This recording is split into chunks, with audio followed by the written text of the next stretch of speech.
Okay, so one more time, thank you for showing interest in this topic of the webinar, which is very interesting topic.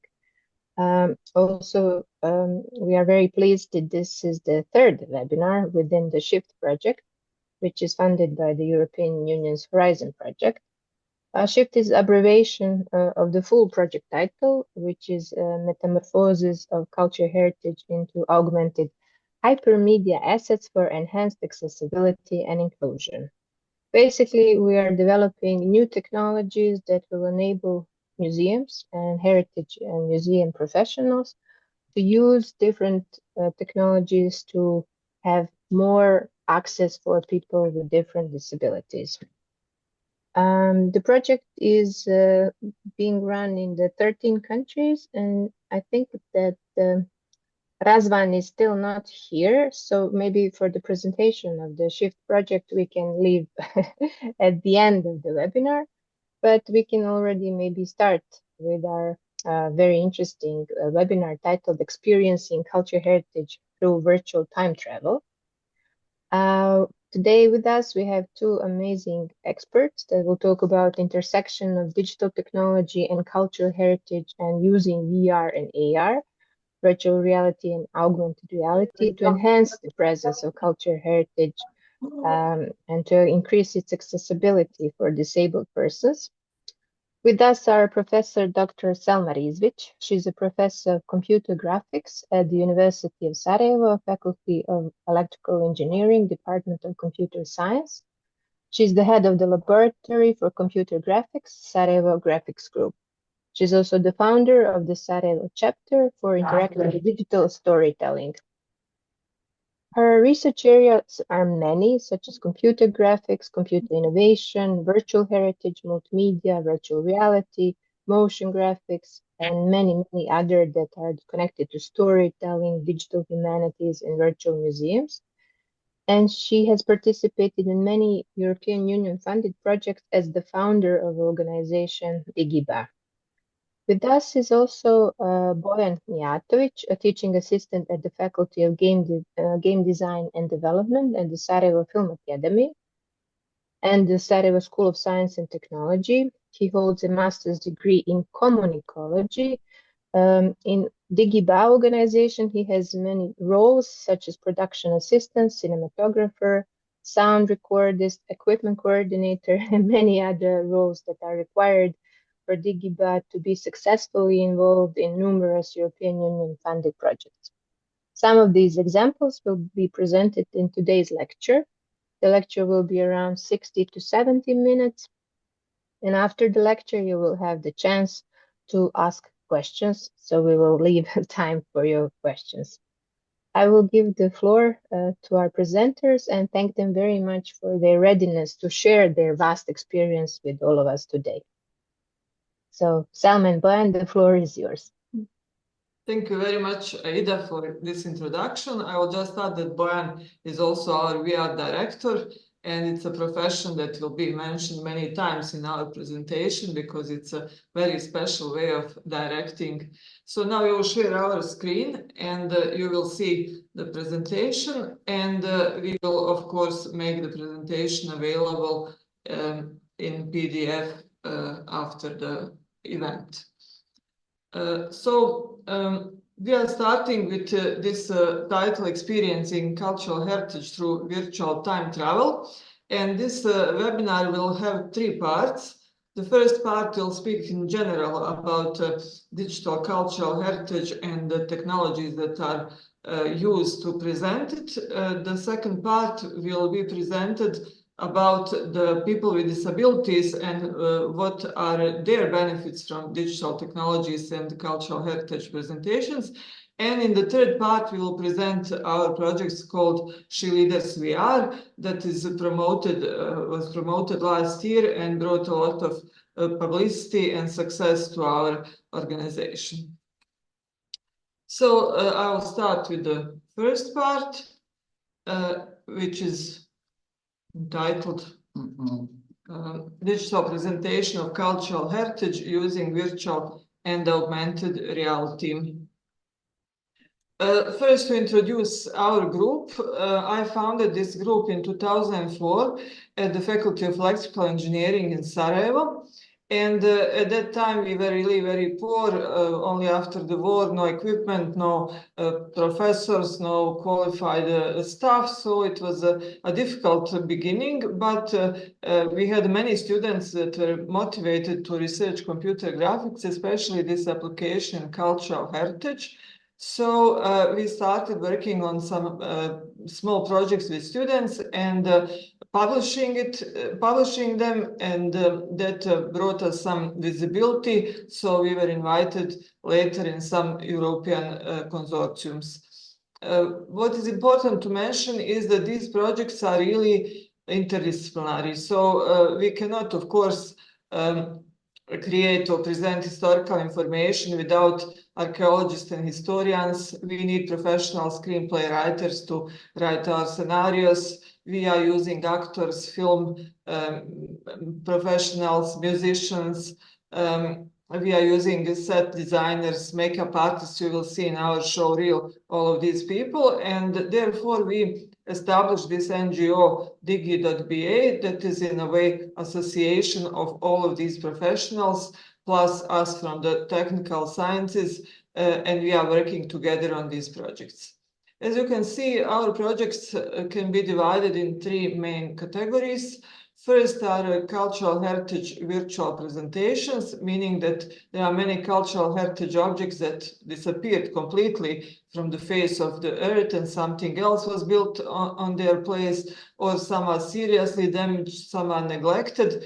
In any case, disappeared from the public memory. And we reproduce them in virtual reality or augmented reality and recreate them to, again, draw attention of the public to them. We also are working in virtual museum collections and digital content for museums, which is now very fashionable in Europe and in the world. Most of the museums have some digital content because thanks to the digital technologies, we can really use their potential to present something that cannot be seen in the physical exhibition, such as experiencing a historical battle or meeting a historical character or seeing the 3D reconstruction of some monument or exhibit. So that content, of course, can never replace the physical exhibition, but can significantly enhance it and attract the visitors to the museum, especially the younger visitors who like technology. We also produce 2 VR movies. I will mention that a little bit later. And now I will ask Bojan to play a video that will show who works with us and some short excerpts of our work.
hope that the video was of good quality also in your side, and that the sound was okay.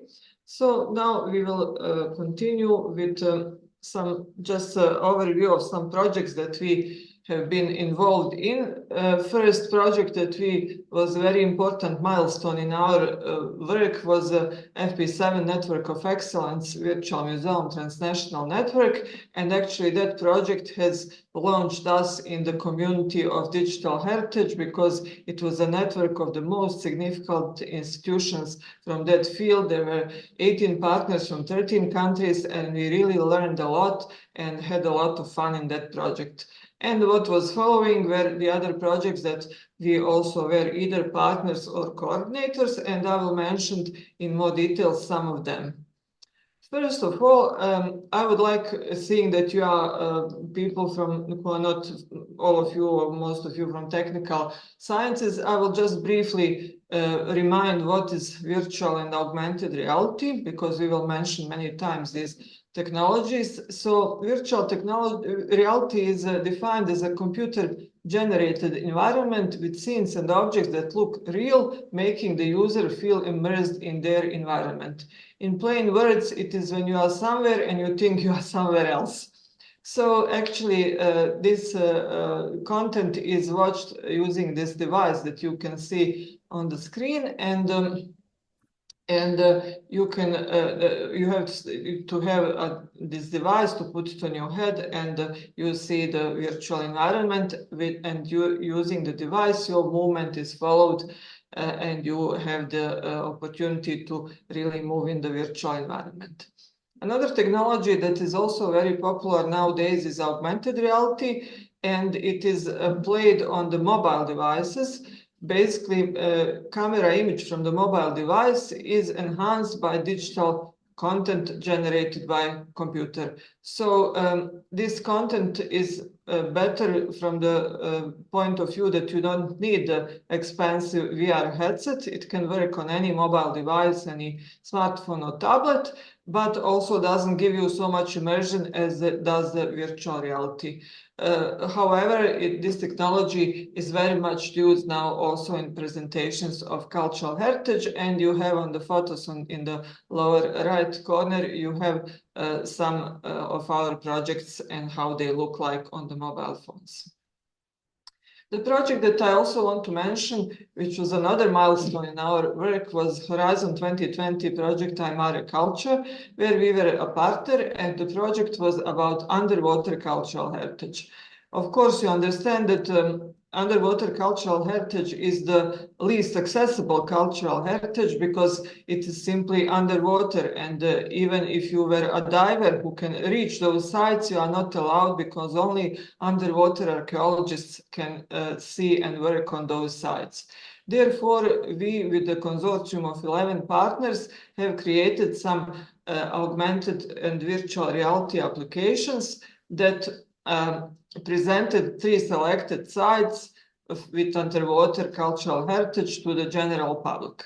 Our task in this project was interactive digital storytelling. We used actors for that storytelling and developed a methodology that is a key point in our research. And we created, together with partners, several applications which were either computer games or just VR visits, VR applications.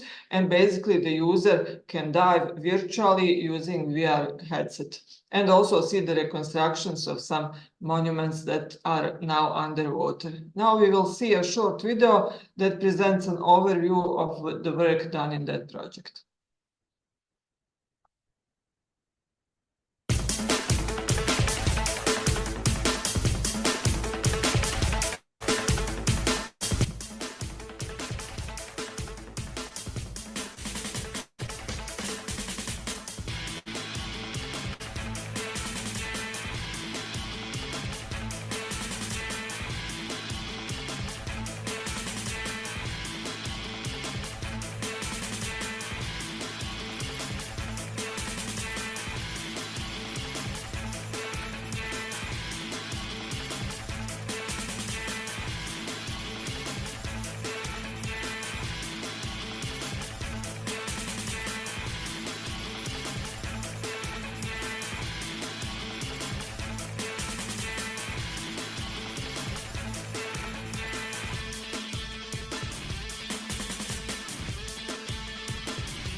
The project is still online, and you can see deliverables online on the imaraculture.eu website.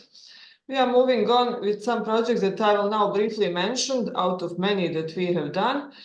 One of them is definitely the most popular of our projects. It is a virtual dive or virtual jump from the old bridge in Mostar.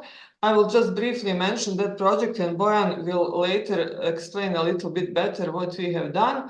For those who are not from Bosnia and Herzegovina, who have never visited, Mostar is a city in Herzegovina, and it is famous by a huge, very tall, very beautiful bridge that was totally destroyed during the war, and now it's restored. And there is intangible heritage there, aside of the bridge, which is UNESCO protected. That is a tradition of jumping from the bridge all 300 years. And we recreated that jump in virtual reality. So Bojan will later tell you better about that. I will now just briefly mention two VR movies that we have produced.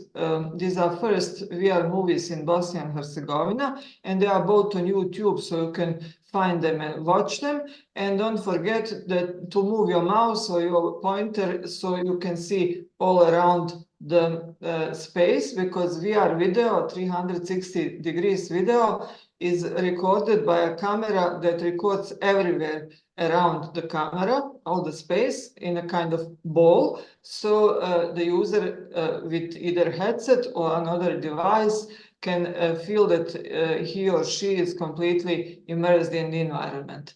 Our movies are about dissidents because they were made within one project related to the disagreements or people, it was about people who had a dissent with the socialist and communist regimes. So we created these movies as a memory or commemoration of such people in our country. The first one is called Nine Dissidents, and the second one is called Ilhamia, First Bosnian Dissident. And I would really recommend you to watch them, because we think that they are well done and that tell this story in a nice way. The Real Heroes project is important because we were invited in this project by a Belgian television that was a coordinator of the consortium, and we worked closely with software developers from Netherlands in production of one educational game that was intended to be multiplayer. So the three players are playing at the same time. They are positioned in the workshop of Leonardo da Vinci, and they are making some kind of treasure hunt for the parts of his inventions in order to learn about Leonardo da Vinci, because the aim of the project was to introduce the teenagers with the real heroes, not those YouTubers or those illiterate persons that they consider as their heroes, unfortunately, nowadays. And in the end, after the successful treasure hunt, the children, the players, see Leonardo da Vinci, and he greets them and thanks them for their mission. I will also mention briefly another project as an example of these projects that we are doing. It is a setup in the Museum of Herzegovina and Trebinje, and we have done it in 2022. It is about Austrian-Hungarian fortresses around Trebinje that are now in horrible conditions, completely unreachable and not recognizable, and they were very important during the Austrian-Hungarian rule in Bosnia and Herzegovina, because the Trebinje was a kind of military base at that time.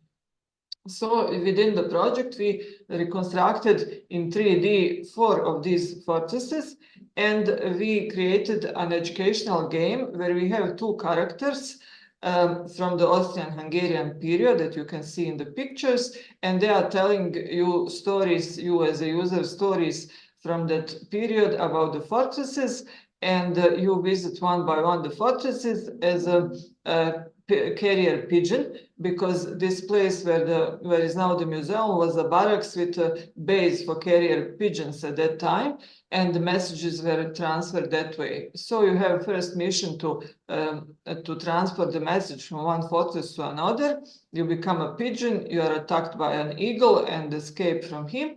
And the second mission is happening in the underground space of one of the fortresses, where you are tasked to find a secret room and prepare the fortress for defense. This was a very nice example how digital storytelling can be an efficient way to learn about some cultural monuments. And you will see what we have done from the short video.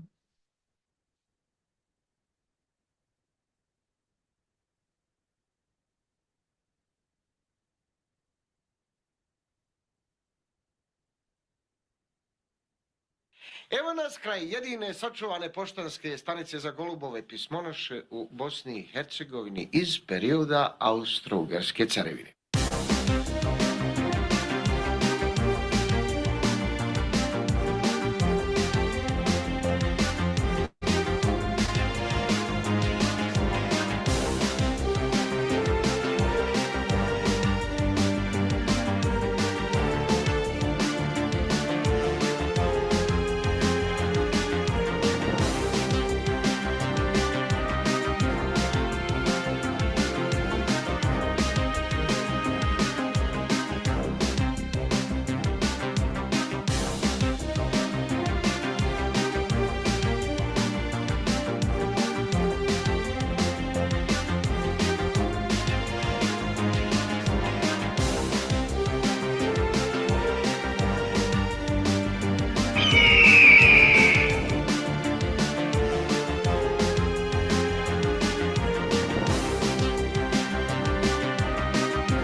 So this was just a short video that takes you through the educational game, and I would recommend you to go to the museum and see it in their headsets, their setup. Last but not least, I would like to introduce you with one augmented reality project, which was done by our students in computer graphics course as a lab work. We have many students, around 100 students in the third year of computer science, and they create each of them a lab project, and then we select the best ones and create something with that project. So this task was to do augmented reality application of one cultural monument. You can start the video of one cultural monument from Bosnia and Herzegovina, and create a kind of augmented reality postcard where you scan the symbol and the monument pops up and you see some information about it. So here we have 11 selected objects that are printed in these nice postcards. And now when you download the application and select that object in the map, you will see the 3D model.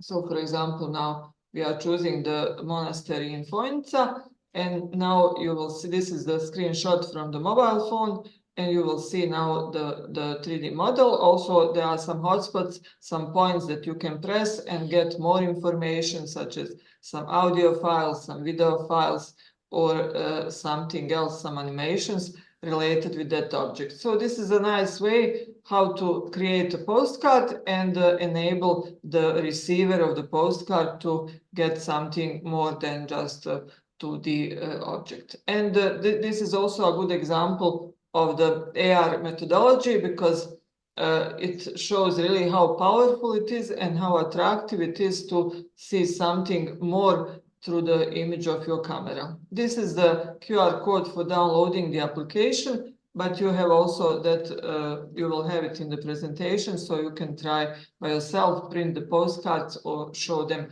through some screen and try the application. It is, of course, download for free. Now I will give the floor to Bojan, who will talk about application of these technologies with people with disabilities, and also he will show you some more devices related with these technologies that can be used with them. Thank you, Selma. Hello, everyone. So my task today is to present you how these digital technologies that you just heard about can increase the accessibility for people with these disabilities in a museum. And to start off, digitization of cultural heritage has become a very important topic lately because in every part of the technological advancements, when certain point is reached that things can be useful and usable in presentations, they start to be fully used. As you can see here on these two pictures, this is just one of the examples on how can we actually digitize a real object, a real archaeological finding, and create a 3D model out of that object, which can later on be used in applications, in whether it's a desktop application, whether it's a virtual reality, augmented reality, etc. And in a way, show it to the people, to the visitors of the museums, something that sometimes is maybe stowed away in their walls and cannot be accessed or seen. This is also a good way to preserve certain objects because they can be, of course, damaged, they can be lost, broken. So from that side, it is important to have na neki webinar sam pak. digital footprint of koristam koga sam sorry. One very good example of this that I usually mention is the cathedral Notre Dame that burned recently, and the digitized 3D model of the cathedral itself allowed for it to be recreated in the same way it looked.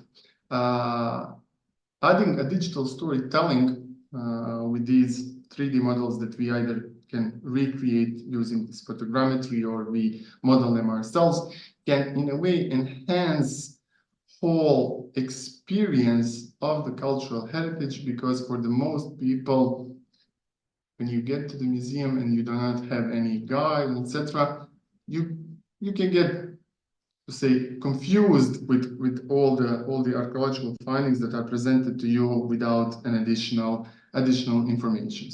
There are many ways that digitization can be presented, and I've kind of separated them in a few groups here, which is the digital displays and totems in museums, 3D printing, virtual and augmented reality, and haptic feedback.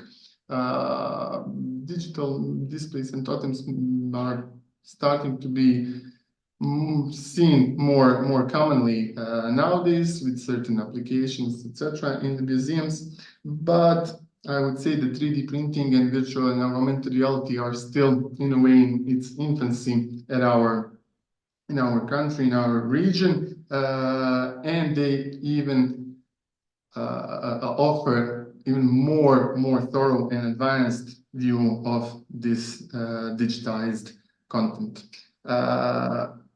When we are talking about benefits of virtual reality and augmented reality, we can definitely say that they enhance physical accessibility. So in a way, virtual reality can offer virtual tours for individuals with mobility impairments who cannot physically navigate through the museums. Users, in a way, can explore exhibits remotely, engaging with art and artifacts from the comfort of their home or a designated VR space, because virtual reality applications, as we've seen on the start, are available on the VR devices, and can be shared for you to see them back home, or maybe can be installed in the museum and let you have the experience there. Of course, it is very easy to customize the experience to, in a way, suit different mobility needs. So, for example, VR can provide, it says here, an audio descriptions or a tactile feedback to the users with limited or no vision to understand visual content and etc. We can have visual cues used in certain places and the outdoor information presented to the, in a way, full engagement of that exhibit. So in a way, VR platforms can offer different alternative methods for different types of users to say, and different types of disabilities that they have, and in a way enhance that experience in the museum. Of course, virtual reality can in a way simplify some complex exhibits by breaking down informations into the digestible interactive components. As you've seen from our application, gamification is playing a huge part nowadays in presenting of the cultural heritage, because it is proven over and over that users, that people generally learn faster while having fun, while having some sort of game related to the study process itself. So this gamified experience can help to engage users, help them to maintain attention, focus, adjust pace to accommodate different processing speeds and needs, and in a way personalize the experience for each user. All of that can be done through the programming of the application itself. We have to say that VR can help create more inclusive environment where all visitors, in a way, regarding of their disability, can experience and engage with this cultural heritage site.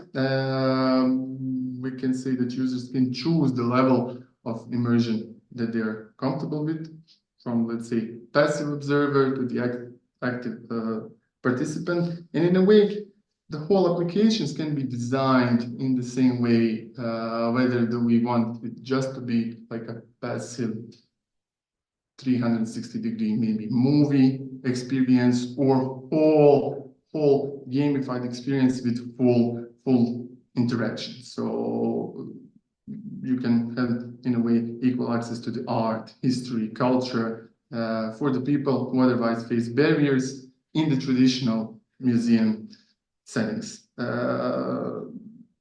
Virtual reality is definitely a powerful tool for breaking down all these physical, sensory, and cognitive barriers, and the potential for the museums is really vast, in a way fostering a more inclusive, engaging, and accessible environment for all users. And definitely something that we should work on is to encourage museums to invest and expand virtual reality programs for greater accessibility, especially since these applications can then be shared on and viewed at different site locations. We have to remember that even though we sometimes feel that seeing something in virtual reality in one museum, which is next door to us, might not be so unknown to us, we can say that from our home or from this city, we can visit also other museums through these applications, for example, in Japan, Australia, USA, where this comes even more into the hand. Virtual reality is not only used just as a headset. Many new additions, many different additions are being introduced every day in the market, and I'll show some of them for you to understand how can this accessibility be even more improved. These are some of the most popular accessories that go along virtual headset nowadays, and I'll briefly explain each one of them what they do. And starting from the controllers, maybe they are most straightforward. These are, in a way, our extended hands, helping hands for maneuvering through these virtual reality application, which actually allow us for the interaction with the environment we are in. This is in a way similar to maybe some game consoles that we already know from our past, and they exist. So in a way, virtual reality is a sort of console that allows us entering in a virtual space and controlling it via these controllers. However, more advanced possibilities are available for us, and haptic gloves come like first here. It's in a way an input device, and it has a role of enabling more natural interactions, taking objects, touching objects, and etc. As an output device, it enables the sensation of touching an object. There are already different prototypes of these gloves on the market. Some of them can even introduce heat, cold, stiffness of the object, and already in a way enhance what we feel with virtual reality. Treadmills are definitely also very popular nowadays, and in a way it's a platform, you can see on the picture here, that serves to stimulate the user's movement through the virtual space. The users in a way feels as he's actually moving through the environment, and this in a way cuts down on the space needed for the virtual reality applications, because if we want to introduce like a real life walking, then we would need quite a big rooms for them to accommodate virtual reality. But these treadmills, of course, allow for the users to move through. Motion trackers and body suits here come as a last. These are things that are still in a way in development, but as you can see in the picture, the user is wearing a vest and can feel even in a way tactile feedback on the chest and etc. So similar to these gloves, it is expanding to the full body, and these motion trackers allow us even to introduce different kind of controllers, different kind of tools that we are using in our virtual reality applications. We'll return now to the Mostar cliff diving VR application that we created in 2018 and that Professor Selma already mentioned. In a way, it's a very popular application, and it started as a student idea because for us here in Bosnia and Herzegovina, Mostar cliff diving, bridge diving is very, very popular thing, and everyone knows it. And for the other visitors, it's always interesting to jump from the bridge and not get wet. So in a way, it's a quick application. It has the whole structure, which you can see here. It brings us to the virtual reality environment and has a couple of 360 degrees videos that present us stories about the bridge and its history, its construction, architecture, and even we have an interview with Lawrence Listo, a famous diver. And after the user hears these stories, they get an opportunity to climb on the bridge and jump off it. That part is a gamified experience that uses recreated 3D models of the bridge and the surrounding buildings, and users using the controllers that we saw move over the bridge can actually climb on over the fence of the bridge and jump from the like a ledge of the bridge itself down into the river. It's a very popular application, and that's why we decided to test this application and how it works with people with different disabilities. And we did this with the NGO called Ruka Podrške. Its members are people with different kinds of motion disabilities. And we were in contact with them and organized in their offices like a demo of the application that we are talking about. These kind of things are complicated for organization. You need the transportation of the members, etc. But they were very keen to try it and experience something that they're really not able to experience in their real lives. Of course, our team helped with the virtual reality and demonstrated the jump. And it is important to note whether it's people with disabilities or regular people or whatever, you always need someone who will introduce the users to the virtual reality. Of course, it's a device, so it should have some sort of a guardian next to you for you maybe not to hit the wall, panic, or etc. So in that way, we were very cautious with the people. We didn't know how they'll react, but after the whole test and after they tried, we had an overwhelming positive results. We even created in a way a small questionnaire for them to fill out for us, and as you can see here and later on you'll see in the presentations, they really had like a realistic feel of looking down from the height. They had a realistic feel of falling and etc. And 18 persons actually tried it and filled it out, but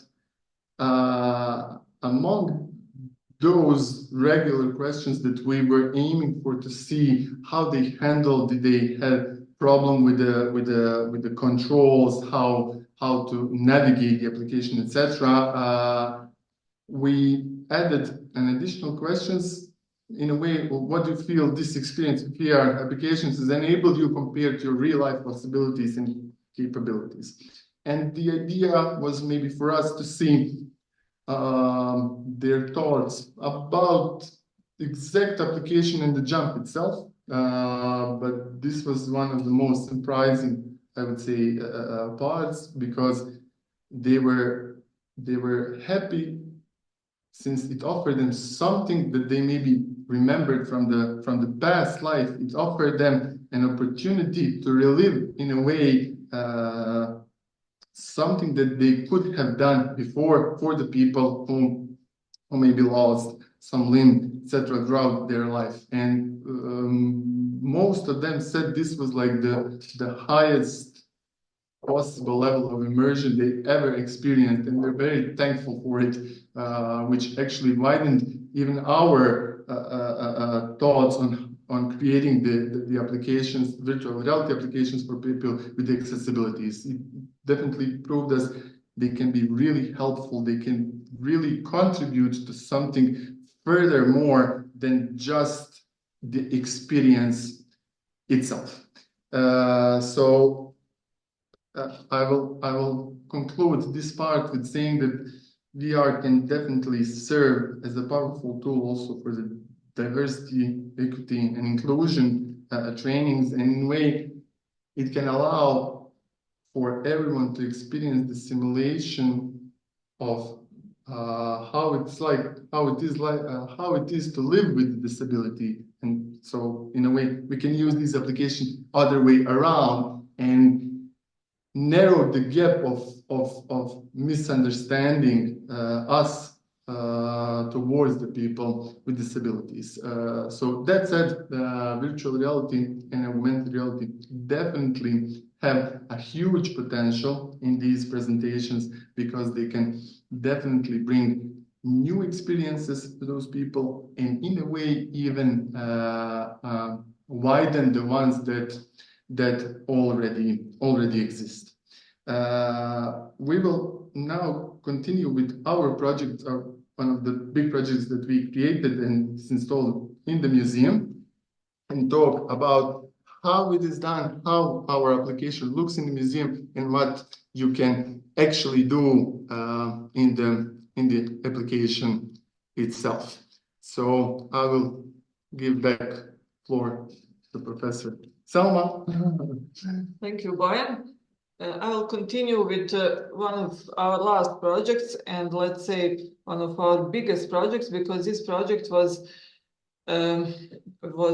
created through the Creative Europe grant that we won in 2022, and many of you know how competitive is Creative Europe and how much effort you need to write a proposal and to win the grant, because there are many applications and not so many grants awarded. So we can proudly say that we won this grant as coordinator, and we have partners from Serbia, Montenegro, Albania, and North Macedonia in this project. And the goal of the project is to present the female rulers from medieval Balkans countries and the places where they used to live through virtual and augmented reality technologies. The virtual reality application is a kind of educational game that is installed in the museums in these countries' partners, and AR application is installed or working on the archaeological locations with remains related to the stories in the VR application. And we will now show how was the process of developing this project, these applications, and how they look like. Of course, we first engaged the historians from all the countries that were experts in medieval history, and they selected 5 queens that were really ruling, not only that they were wives of kings, but they were really rulers in the medieval period. And they are Jelena Gruba from Bosnia and Herzegovina, Milica, Knegna Milica Rebeljanović from Serbia, Vojstava Tribalda from Albania, Izabeta Crnević from Montenegro, and Marija Paleologina from North Macedonia. In this project, Bojan has developed the whole VR application structure and also the ideas for AR applications. So I will let him introduce you with those. So as we mentioned at the start, VR director is also one of my roles, and this is where now it comes into the play. Like similarly to, let's say, a film or a game, a creation, you're here and tasked with a way of presenting this material now that you have, that historians made, and create a gamified experience which will be long enough to be fun and short enough for not to be in a way boring.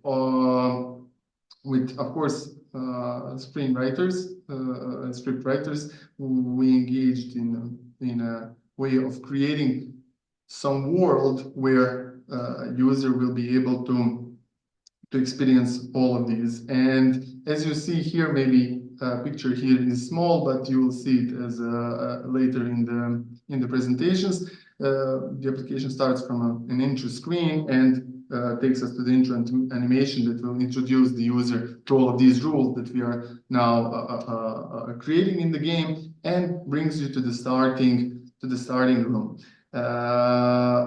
From that room, there are 6 doors around that lead to each country.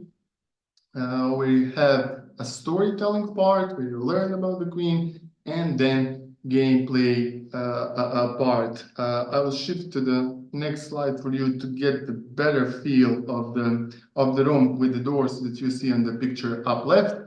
And the idea is that actually user is a time traveler, who's granted a special device that allows you to travel through different times and places in a way, and this starting room is like a time citadel that connects these different timelines to one, because these female rulers, of course, are from the medieval ages, but they are not all, they did not live at the same ages. And the gamified experience is that a user actually needs to find certain artifacts from each queen and return it to timeline they belong to, and in a way re-establish a history as it was.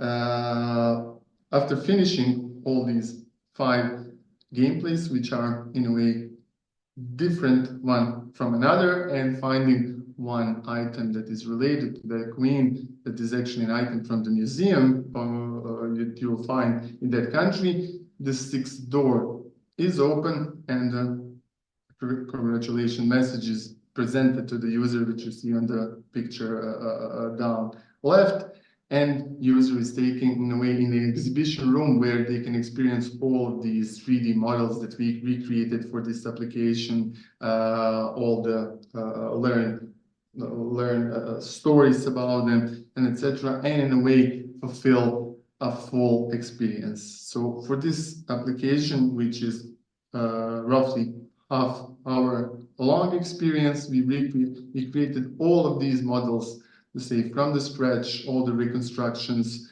music, all the concept art, everything was created just specifically for this application, and Professor Selma will tell you more about it. So in order to depict the time when the queens used to live, we of course had many references offered by historians, and we engaged a very famous visual artist called Emir Durmišević, who is a specialist for this illustrations for computer games and computer media, and he created concept art for this application. You see here some details from that, and of course he created the user interface design that would also fit into the whole feel of medieval environment. In the first year of the project, we made some preparations for the production. We call it pre-production. First, as I said, we collected historical information. We created this beautiful logo that you see in the corner of every slide, and the website of the project, which follows all the development process of the applications. And we created a scenario based on the historical information. Then Bojan and I went onto a tour, and we visited all the countries to film 360 videos of historical locations related to the stories. And these videos will be used as backgrounds for the storytelling that will be done by the queen of each country. We also digitalized some museum exhibits. As Bojan already mentioned, we use photogrammetry methodology to create the exhibits from many pictures from all directions, and use those exhibits models in the gameplays. We also defined the application structure that Bojan just presented to you, and created a document called Production Bible that is used in every production, film, game, whatever, to be a common document for all the crew, and to describe in details the work of every crew member.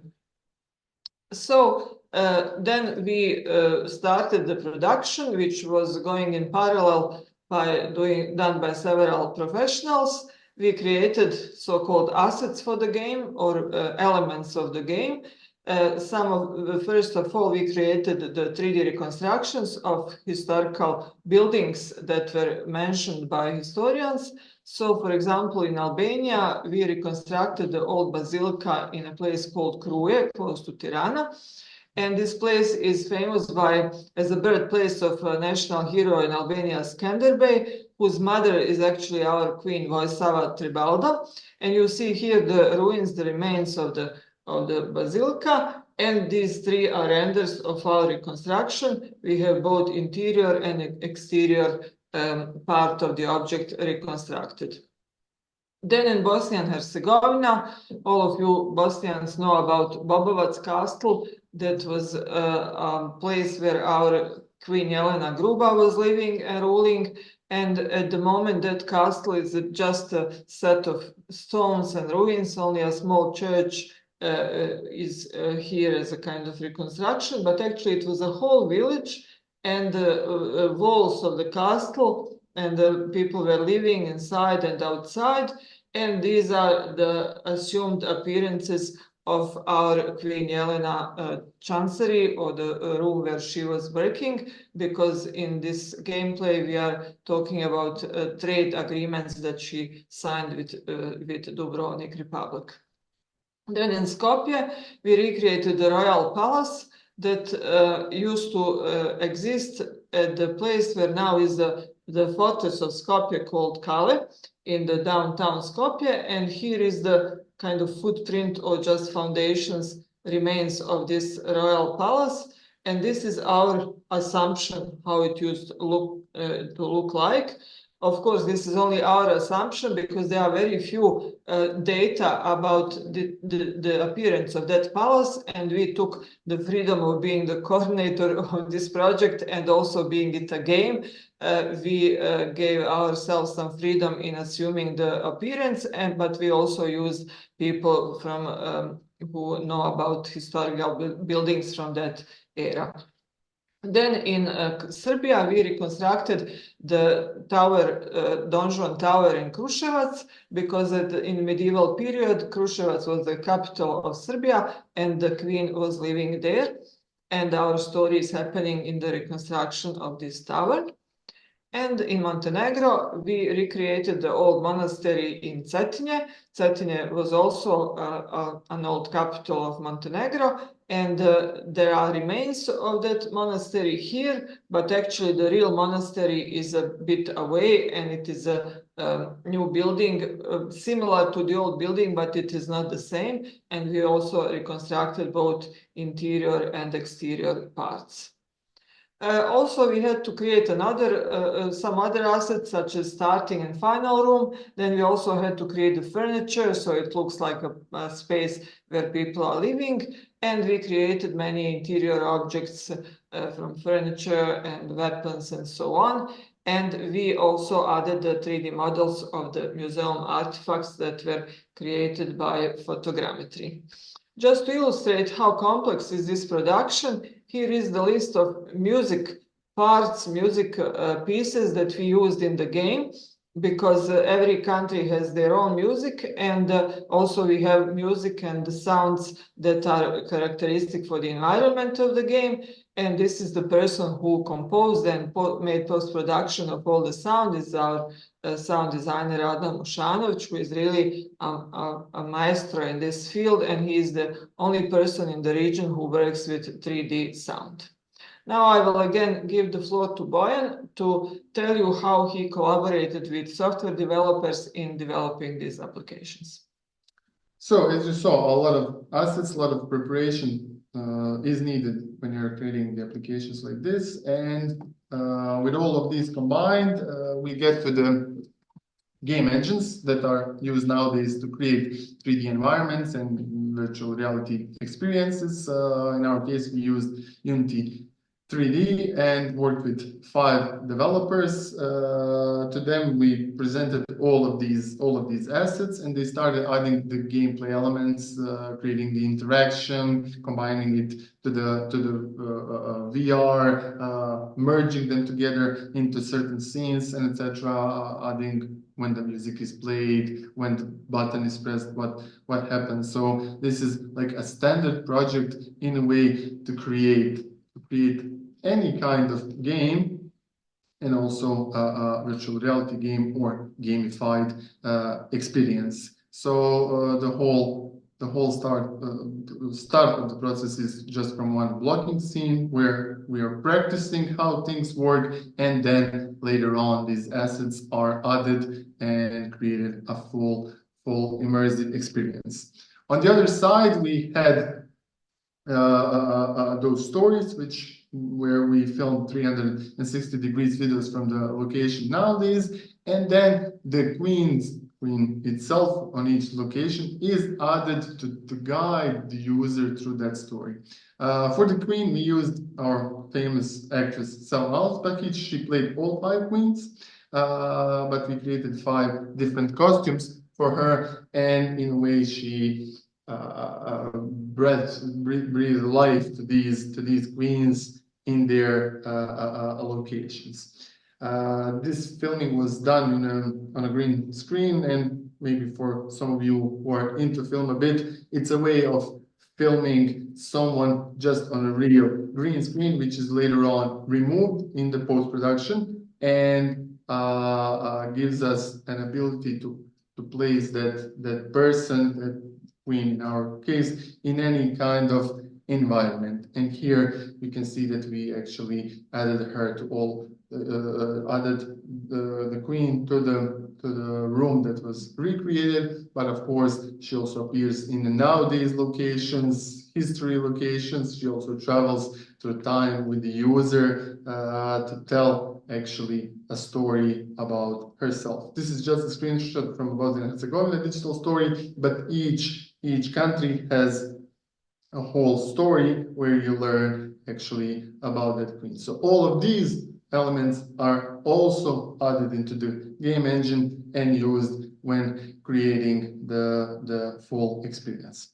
Finally, we had to create the intro cinematic, which is something of a regular thing, I would say, in a game world. This is usually a place where you're introduced to the application. And here we decided to have this beautiful drawing, which was created also by Emir Mijatović, to be drawn around the user in virtual reality, starting from the left side, and while you're turning, it slowly shows you that this, as you can see here, is happening in the Europe, in the Balkans. It presents you to 5 queens. It tells you that artifacts are lost in time and chooses you as the champion with a special device to find these 5 artifacts and return them to time. And finally, this portal actually connects and opens for the user to enter the application itself. Like here, of course, we also had to populate our application with different NPCs or non-playable characters. So it's actually a 3D model of people that you are meeting throughout the application. And what was interesting here is that we did this with the university in Toulouse. They developed their own in a way system for populating the virtual reality applications called Crits, and we used their model in our application and inhabited villages around our locations in the application itself. This here you see our villagers in Albania living in the villages below the chapel that we have, and the application is happening in. So this kind of combines, this all sets around one application that was completed and delivered to the museums. To go alongside, we also had an AI application, augmented reality application, which was developed by our partners from Ireland called Noho, who are also in this consortium, for the project. And the idea of the augmented reality application is for it to be available to everyone for free. You can download it either on iOS or Android devices, and it allows you to visit locations that we are now mentioning and see the recreation on the very location through your phone. We will show you now one screen recording of the North Macedonia and how the application looks. So you'll see how the experience actually is seen. Oh.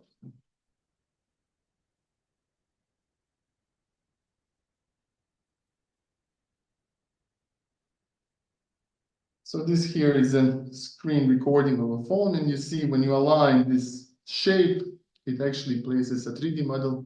I am Queen Maria Paleologina. I served the kingdom and the King Uroš until his death in 1332. Storms over the bell towers of time eat away at what knowledge there is about me. The world as we remember it may disappear. I'm talking to you. I'm here and you are there. I am knowledge and you are the keeper of knowledge. Your mission is to go to the Museum of Macedonia in Skopje. There, you will find instructions and the key to saving the timeline. Now hurry, because time is ticking away. So the idea of augmented reality application is actually to be used as an invite to the museum, where you will experience also a virtual reality application, and also offer possibility to see the full reconstruction on the place itself. Once this object is placed, you can actually work around with your phone and see the reconstruction from all sides. Those two applications combined actually form the very SHELeadersVR project in itself. So now I'll give a word to Selma. So now to finish off this presentation, we will just show some pictures from the promotions of the application in all countries. We are especially proud that in Bosnia and Herzegovina, the application is installed in the National Museum, and they opened the VR showroom where the headset is placed. So the groups can apply and go there and see the application, experience the past, and also see the physical exhibits that were used from the period of medieval Bosnia. And also in the other countries, the application was received with a lot of excitement, especially by children, and certain museums have it also in their permanent exhibitions, and in some countries we gave it to some cultural heritage operators to display it further. Now we will finish off with about the story about this project with the trailer, and later on mention just one project in progress.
Now hurry, because time is ticking away.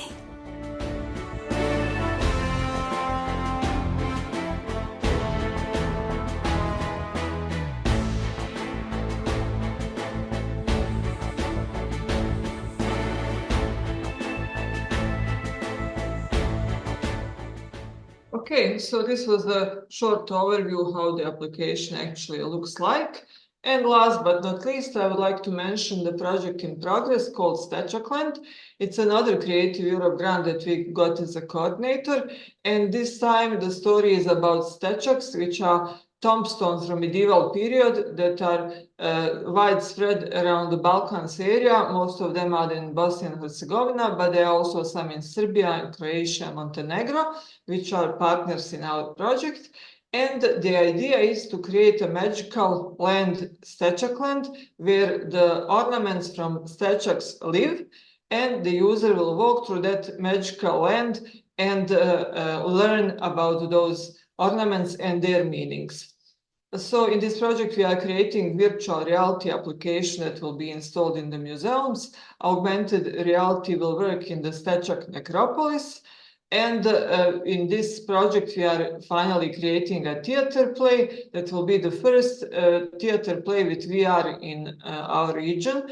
And there are very few also in Europe. And the idea is that on stage, there will be the actor with VR headset, and the audience will see on the projection what the actor sees, and then the reality will interact with virtual reality through the communication between actors in Stegakland and the actors on the stage. So we hope it will be a nice and exciting experience, and I'm inviting all of you to follow the project on its website, stegakland.ba. And with this, we would like to thank you for your attention. And this is our final slide. So we are open if there are any questions. Thank you very much. Congratulations to all the projects, and it's really amazing. And also thank you for excellent timekeeping. You were exactly to the 70 minutes, as we said, and the projects are amazing. I love the time pirates and this new form of theater, which is, hybrid, completely virtual, real, and everything. But just maybe to complement to some of the thinking behind heritage and technology together, working to create stories, maybe now is a good time that Razvan tells us a few. My colleague Razvan Parcarea from the Simavi company from Romania, if you can just unmute yourself and present the project Shift to us, Razvan. Yes. Thank you, Aida, and thank you, Selma and Bojan, for this wonderful presentation. And I think we are in the right place with our project, with the Shift project. And but anyway, I just want to say that what I saw was amazing, and maybe you are not, don't have so much visibility in Europe regarding what you accomplished so far. So congratulations again. So I will start presenting Shift. I don't know if we have so much time, but I presume no. But I will try to be quick. I will share my screen. And I think you can see my screen. Yes, you have beautiful desktop. Yes, thank you. It's the second one, but I hope now it's better. And I will put here. Now you can see my screen, yes? Yes. Yes, okay. So Shift, it's a Horizon project. So we are, let's say, we are 13 partners, which I will present to you from different parts of the Europe. Our goals in Shift are very close from what you presented at some part. So this for me was an excellent experience to attend to this webinar. So what it's about Shift? It's about inclusion and accessibility, and try to tackle some challenges like demand to improve the appeal of cultural heritage, the lack of accessibility, the lack of inclusion by design methodology within cultural heritage, also the missing opportunity to monetize cultural heritage content. Overview, we try to leverage the advantage of artificial intelligence, like all the AI and machine learning technology, in order to improve the cultural heritage access to the European citizen experience sensory impairment. Also, the Shift project aims to enrich the experience of interacting with cultural assets through a visual, auditory, and sensory modalities, such as using haptics. Additionally, the Shift project will also develop tools and methodology to enable contemporary description of cultural assets through language evolution models. We are, like I said, 13 partners from 7 new member states and 1 from associated country. And we have a full range of expertise and diverse expertise required to realize the project objective. We have experts in improving appeal of cultural heritage content. We also have specialists in inclusion by design methodologies. We also have economic models, partners specialize in economic models for monetizing cultural heritage, and these are our, let's say, end users. So these are the partners from SHIFT Consortium. Our scientific objectives are to enable the cultural heritage institution to successfully adopt digital strategy in order to promote the public engagement. Also, offer unique experience to the visitors through a hybrid of visual, auditory, haptic sensors for experience cultural heritage, which you already seen in the Selma and Bojan presentation. So we are very close at some point.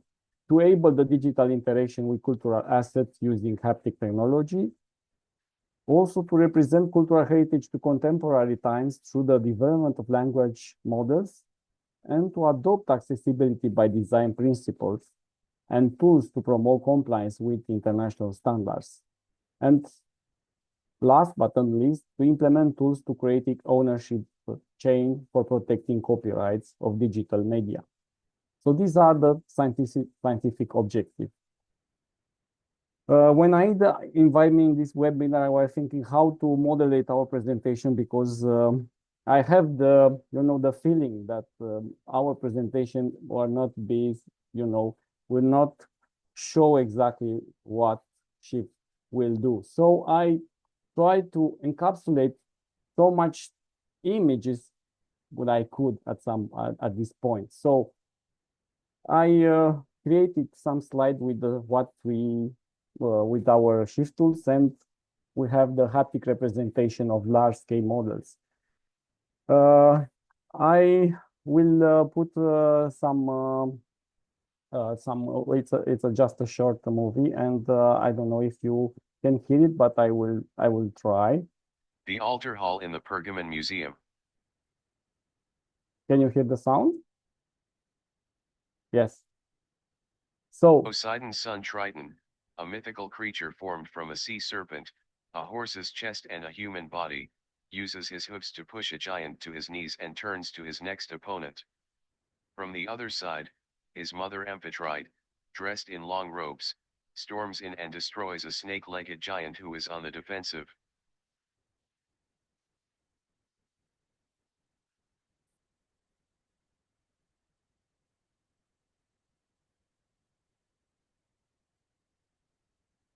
So I will talk to explain a little.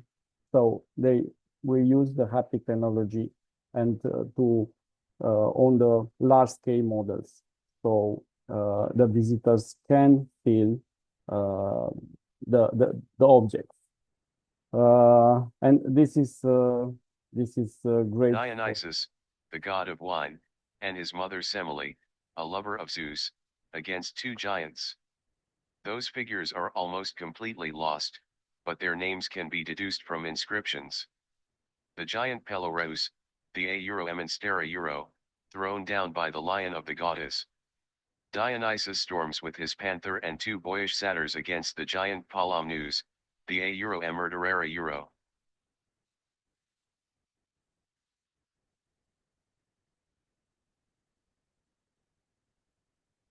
So for that, of course, we use also the process was to scan and digitize, of course, the large site, and also to use the haptic glove in order to transmit the feeling. So these are one of the tools which SHIFT will deliver. The altar hall in the Pergamon Museum. This is the haptic representation of paintings. So it's the idea is to digitize paintings in order that the user have be guided to the hotspot and informed also this different haptic feedback to bound on the paintings. Also the mapping points of interest with the realistic texture representation. And as you see, this is not, I didn't put the movie, but it's the same as you already said. It's explanatory for the visitors. So it will be able to feel, and also a text will explain and a voice will explain what it's about in that painting. So this is another, another output of this tool. Also, in Shift we have this. We use this generation of motion sequence for foreground object using GAN, which is the Generative Adversarial Network. I know that doesn't sound very easy, but what it's basically, what will be for the visitor is that they can see the original of the painting, and through this kind of generative adversarial network, so which is of course augmented AI processing, we will have the following output. I will put this short moving painting. So we have a painting which will be, let's say, we'll have a process of from AI, and then the AI will modulate through this adversarial network the painting in some of course the modulator can put this some let's say some things in order to capture the most important things of this painting in the following. As you can see, this kind of things can attract, let's say, young people who are not basically interested now or not very interested in seeing paintings in order to go and to see maybe the original in some cases. So this is what we maybe this is similar basically in what we already saw. We have also the 3D extraction, which means that a painting can be also scanned, and some the element of this can be extracted and modulated on 3D. And this, of course, it's done with a lot of technology. Also, the AI is the most important in this thing. And as I will show you, we also apply this to coins, all coins. So we have a coin, and the element of this, which form the graphic of this coin, is extracted, and through some technique of segmentation, some 3D model are the output of this extraction. So again, maybe the young generation will not be now very attracted to see coins, but if we use this technology, maybe these things will change. So another tool which is very interesting is the modeling using temporal evolution of language for cultural access creation. What means that? That we have a text in our old language, and this using the extraction text, usually the USCR and other technology, we generate a text which is more contemporary. Beside that, of course, the translation can be made. So, and this is a tool which is designed for libraries in general, which have a lot of text and a lot of old text, and the idea is to attract people to see old books, and also to to be captured by the content of these books. So another way in order to bring people to know their cultural heritage and in order to go to the museums. Another shift tool, which is we don't have a visual representation because it's about the text to video. It's the idea is to have through some, let's say, to some procedures, we want that we to have a text which is not very appealing at some point to be translated also in more appealing voice, and also that we can put some affective narration of this text. So if sound, for example, to sounds very sad or happy, or and to this some specialists can add flavor to a text. So this can be done. This is a log cube and represent at some point how this technology is, how this modulation is done. So some aspect of the voice it's modified, and with a clear objective to obtain more appealing at the end. Also, we have the Shift platform, which integrate all this technology. These are some, of course, this is the main dash. Maybe it doesn't seem very appealing, but the idea is that all these tools will be embedded in the platform, which will be where a curator or other users can see content which was already processed to this tool by this tool.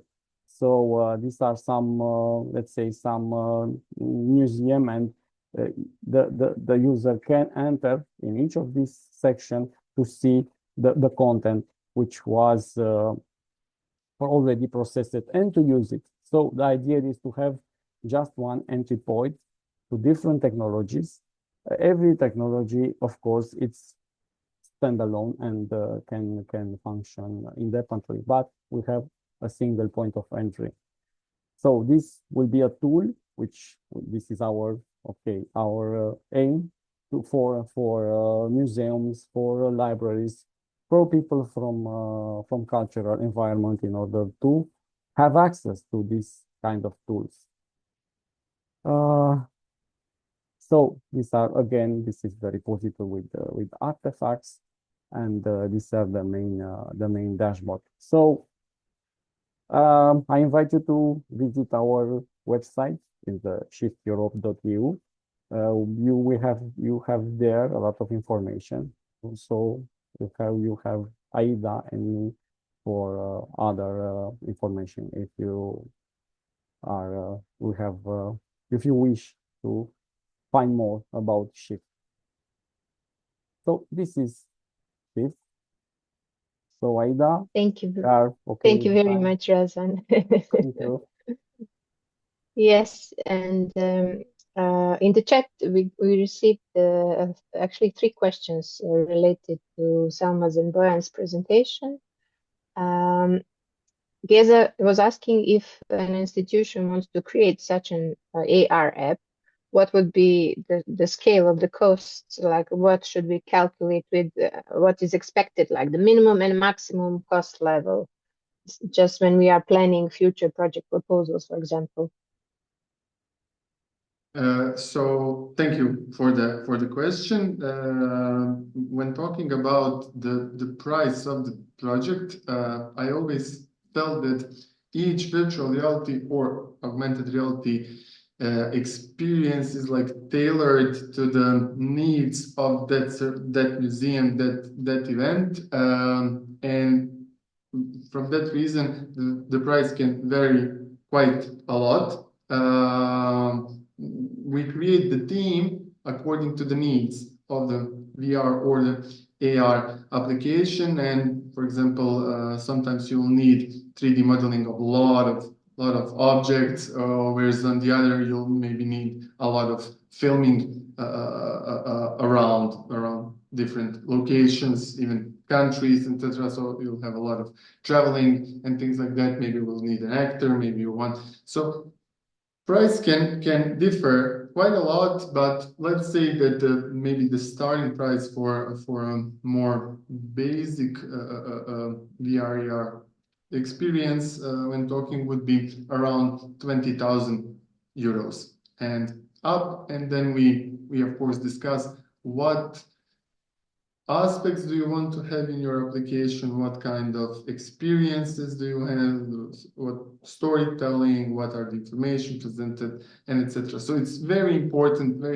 to have that general idea what application says for us to be able to create the price accordingly to those needs. Yes, thank you, Ben. So many people are included in so many processes and the production Bible. So of course it depends on the concrete task and the application. Then we have two persons, Lucia Rita and Naida, asking, in your experience, what challenges and drawbacks do museums face when incorporating VR into their visitor experience, particularly regarding some ethical considerations? Okay, I can answer that. By now, we have not faced any ethical considerations, because if it's about a topic that could be difficult, for example, some war topic and so on, we rely on the experts. So we always work with historians, and we have references based on which we created our stories and so on. So that's in a way preventing any untruth or some, how can I say, misinterpretation of the information. Regarding the users itself, we have not found any user that was not happy to use our applications, because they are tailored to be for general public. They are not for gamers exclusively, and they are not exclusively for people who have no experience whatsoever. But it's very easy to learn to use these devices, and that's why even people who never tried are always happy to try. Regarding the museums, challenge is to find a space. Most of the museums were in a way thinking where to put that setup, because the space has to be at least 3 by 3 meters empty space. So in order for the VR headset to work properly. But then at the end they find some room that we call later the VR showroom, and they place the headset and setup, and then they can also use it for different kinds of applications. Can be several applications that work on the same equipment. And for augmented reality, that's not an issue because it's on the mobile device. And the other challenge is to have the people who would be supporting the users, the visitors, because there has to be always someone from the museum to be there with the equipment and to check if the user is comfortable, to adjust the size, to see if there is any motion sickness or anything, to explain how to use it. So having a person full time is a challenge for some museums. On the other side, it's an opportunity to hire some maybe younger, more excited people about technology, and that people later on can become digital curators. That is now a profession very popular in the world in the museum curation. So, I mean, there are advantages and drawbacks, but according to our experience, there are more advantages than drawbacks. And maybe just to add up on that, as Professor Selma mentioned, virtual reality has, in a way, a drawback of a possible motion sickness. It's called virtual reality motion sickness. It's a thing happening in the VR where you have a lot of movement and etc. So sometimes from our tests, from our experiences, from our research, different people are prone to different level of motion sickness, in a way similar to the moving of the cars, ships, etc. So you always have to be careful to check if the person will experience the motion sickness. We create our applications that have different ways moving, like boat locomotion and a teleport, etc., which decrease the possibility of motion sickness appearing. But there is always a small chance that motion sickness can be introduced to a user. So staff is always required to check if person is feeling fine or nauseous, maybe to sit down and etc. So that's a general challenge with the virtual reality. Naida would like to unmute herself and just expand on this question. Go ahead. I apologize. You might hear my cat in the background. She usually likes to say hello when I'm on some online meeting, so I do apologize. My name is Vladarice Balkana. I'm in my last year of my master's studies for art history and archaeology at the University of Sarajevo, Filozofski fakultet, the philosophy faculty in Sarajevo. And I often work weekend shifts in the National Museum in Sarajevo, and I'm quite familiar with the SHELeadersVR game. And I often lead groups for the game and help people out how to play it, be there if someone doesn't feel well, or either way, I was present also during the opening and presentation of the VR game. But one of my concerns that I've noticed with the SHELeaders game, and in general with virtual reality and augmented reality, is that I feel as if it takes away from the importance of museums as institutions if inside, or if it's not included somehow in the games or in the VR, depending if it's a movie, if it's a game, whatever it is, if there isn't something included in the game that is somehow connected to a museum. For example, in the SHELeaders game, there's the stone chair from Jelena Gruba that is also in the museum, and people can visit it. People then have the need, after seeing the chair and after learning that the chair is also exhibited in the museum, they then have the need to also visit the museum. And I think that's in general the challenges that museums face today, that people don't actually visit the museums. And not that I'm in any way, shape, or form against VR or augmented reality. It has its positive sides, but I feel as if it really takes away the importance of museums. And is there, for example, I can also, maybe I can actually share a link. I'll share it in the chat. I myself was a participant in, it was basically a virtual reality of the virtual exhibition of the museum, the National Museum. It's the tapestry of the National Museum that was done by SciArc. You might have heard of SciArc, I'm sure you're familiar with them. And I played quite a key role in the storytelling segments of the VR, of the virtual reality. And I will actually share if someone wants to actually check that out. But what our idea behind the tapestry was to actually not show everything that was exhibited in the museum, to actually attract people to go visit the museum after looking at the tapestry.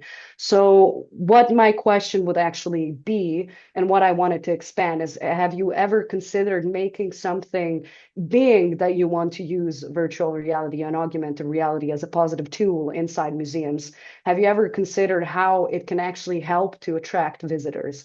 Because museum institutions are quite important, and I think especially in Bosnia and Herzegovina, I don't know the reason behind it, why citizens don't actually visit the museum that much. It's mainly tourists, but that's one of my concerns. And I would like to know if you've ever considered that, to use VR in that way.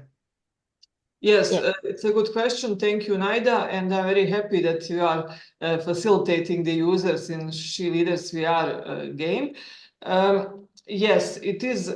You are completely right. And what we do at the beginning of every project is to think how to extend the the exhibition of the museum, not how to replace it.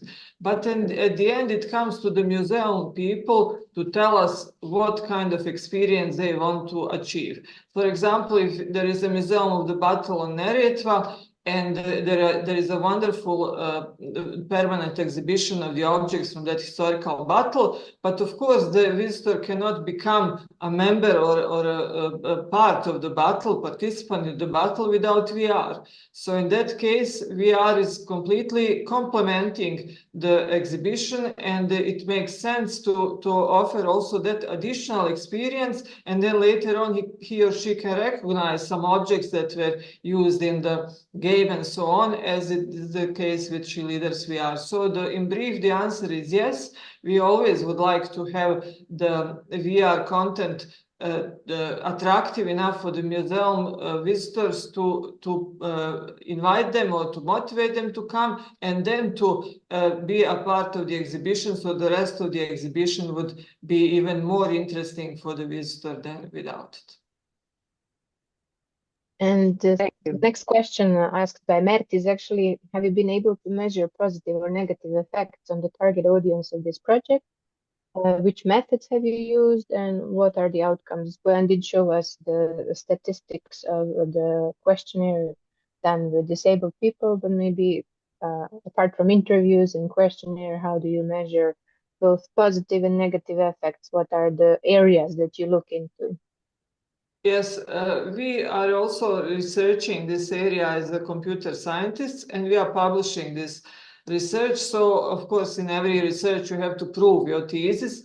And the only way to prove the thesis, that methodology that we are developing is good, is the user experience evaluation. So we are doing serious user experience studies. And we have a colleague, actually, Professor Dušanka Bošković from our faculty, who is an expert in human-computer interaction, and she is teaching this methodology to our students as well. So she always designs the experiments with users and the measuring of this user experience and evaluating it.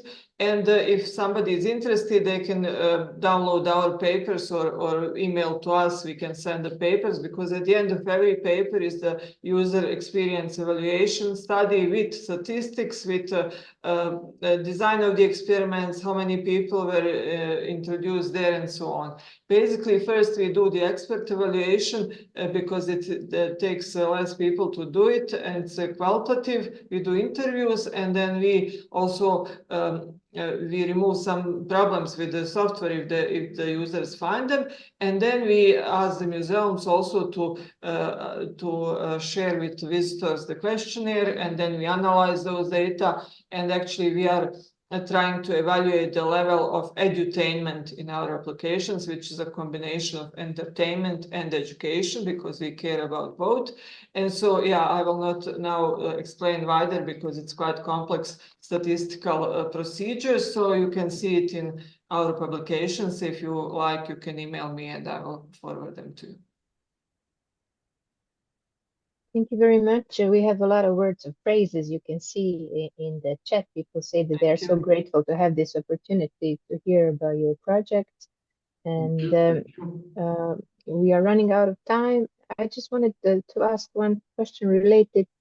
It's something that comes to my mind with a lot of new assets that are created, because I mean, when you do location scouting, you make videos, 3D models, and you get so much digital representation. Is there any digital recycling? And what about intellectual property? Like, do you later upload these to Europeana? Do you offer parts of it for public use, or stimulate students to work with these half products, or like, because you have so many side products that you have to develop for your projects? Yes, we have a lot of data that remains in our from our projects, and we try also to reuse them, because sometimes we make first VR and then later on we get an additional budget and we use the same models in AR, just with some optimization. We also work with a very famous organization called Global Digital Heritage. They actually digitalize cultural heritage for free. They are sponsored with some benefactors from the United States, and they came twice to Bosnia and digitalized a lot of museum exhibits from our National Museum and some statues and so on. And they publish all of their data in Sketchfab in their website, so you can download it for free, and researchers can work on it, and they are beautiful models. So we also have our Sketchfab account where we publish our models. And regarding intellectual property, our opinion is that the cultural heritage is actually owned by the people. It's not exclusively owned by a museum. A museum is just facilitator of cultural heritage. But of course, if some museum has some constraints, we don't use those objects for our work, and we insist on having the free access to all of our assets and all of our products. We don't charge for our applications. They are they can be downloaded for free, and they are on disposition to the museums. Also, the museums are not charging for the applications. Maybe they would charge for a visit, which is in their policy, but we don't have anything from that further on. Amazing. And it's already 2 hours that we are sitting, so I'm aware of the time, and I'm so grateful for sharing this vast experience with you. I hope that a lot of people will reach out and contact you. If it's okay, I will share contact details and emails. Yes. Also, we will share the recording of this webinar with everyone, and hoping that this transfer of experience will spark up new collaborations, new amazing projects and results. And if you would like something to say about the organization of the webinar, I would like you to fill this very short evaluation questionnaire. Just something for us to know, like what we should do differently in organizing these webinars, because we are planning to continue organizing them. So I wish to thank Selma and Bojan and Razvan and all of you who actively participated, and invite you to continue exploring these new realms between technology and digitization. And digital storytelling seems to have so much potential, and it's really something we all should utilize more. Would you like to say something at the end? Thank you, Aida, for inviting us. Thank you, everybody, for your attention. And our works are public. You have our websites and contacts, so if you are interested, we are here. Thank you. Thank you, everyone, and have a lovely rest of the day. You too. Thank you. Thank you. Have a nice day. Thank you very much.